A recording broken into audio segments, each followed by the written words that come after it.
بسم الله الرحمن الرحيم نبدي دعوة هالكن وإنسان ميديا قطبة وركات كده بدون تنوع كمله هوين اللي شاقيني كجانا سيحنا من آدم كألغو مقعبة هنا سيدا إنه كسر حقني جريدة عالمي كهوجة قدام مقديشة يا قيبة كمله لالك عالم كايا واحد يكون صورة من هنا إني لاف صوت تقدمنا يكون دعوني سي إني قفد بلا إنا أهم استمركانا لما أمانك يكون جوجان هنا أو دمبيلا استمركانا سي لما أمانك هذا الكوديجين هويني إذا لوجو معابا هنا أو كترسن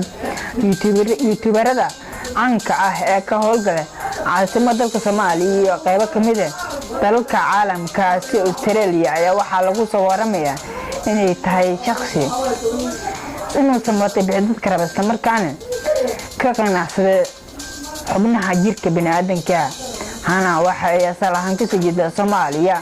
وحينو أنا مقدرة سماشة سيا مقدرة كالدين أو كلا بعد حيشدة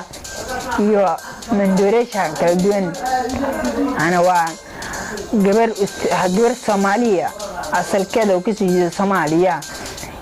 kuna dhaqan dalka Australia hadaba hana ciidamada laamaha amaanka dowladda Soomaaliya gacanta ku dhigeen kadibna baaritaan ay ku sameeyeen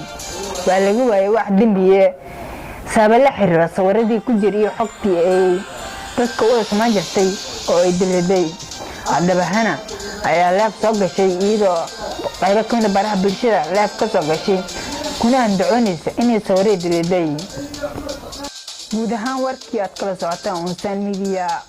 ayaa halkaas noogu soo dhacay warka waxaa idin socodsiin niga Maxamed Abdi Kacda dhan kaamirada waxaa ka qaabeynayay mahadiya ka gaadhay iga ilaali